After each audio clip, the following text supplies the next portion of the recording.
Hello, and welcome back to the PNN. My name is Parker Taft. On today's Motivational Monday, where I typically give a speech or poem or dialogue from someone in history or contemporary in philosophy, politics, anything that I find inspirational or informative to the current circumstances.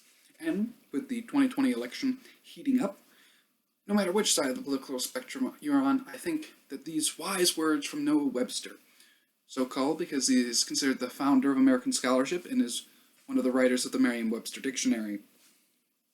So, here is what he wrote in Choosing Just Men. When you become entitled to exercise the right of voting for public officers, let it be impressed on your mind that God commands you to choose for rulers just men who will rule in the fear of God. The preservation of government depends on the faithful discharge of this duty. If the citizens neglect their duty and place unprincipled men in office, the government will soon be corrupted.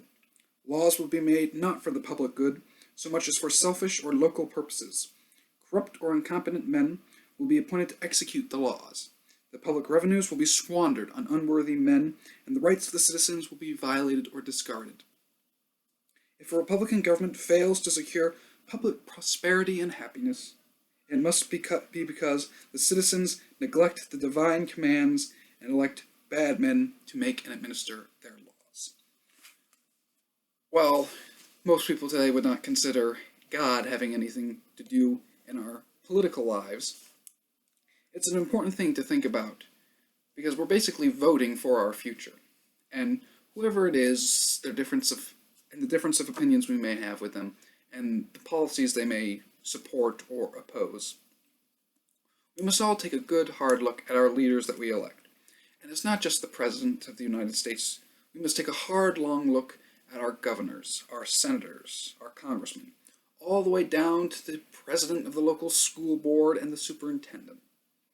We must be careful and guard ourselves both against the petty corruptions of the local and the great corruptions of the federal. Because we cannot complain about the indiscretions that we can find in the halls of Congress, when our own town halls, assemblies, and school boards are rife with them as well. I'm not condemning all those hard-working public servants and local leaders who work every day to make the lives of their constituents better, but I'm merely pointing out that we cannot try to change the big picture without first also trying to change the small.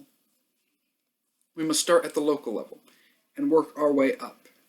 If we want to change the way our government functions, we cannot just focus on the national level. We must also change how the government operates on the state and local levels. To make it more accountable to the people, we must first participate in the political process. If we wish to change it, we need to seek out leadership positions. And the best way to start is local, because, and most obviously, there's a lot less barriers and it's a lot less expensive to get in local. And then you can network and make connections to go bigger and spread your message, whatever that may be. If you see a lot of our current politicians started out working in local and state assemblies. So I think it's just important that we pay attention to all levels of our government, and that this passage just talks about not neglecting our duty, and to examine every person we elect with the same lens that we would, say, electing the President of the United States, or if we had the power to, the United Nations General Secretary. Just a few pieces of advice, and I hope it gives you a little bit of inspiration that you can control your destiny and the destiny of your locality merely by going out and voting and paying attention to the debates on the local, state, and national levels. So, just a few interesting topics and passages here. As always, I hope you enjoyed this video and found it somewhat informative or inspirational. If you like this video, don't forget to like and subscribe. Leave a comment to give me advice on how I can improve my content or what you would like to see in future. And as always, this is the PNN signing off.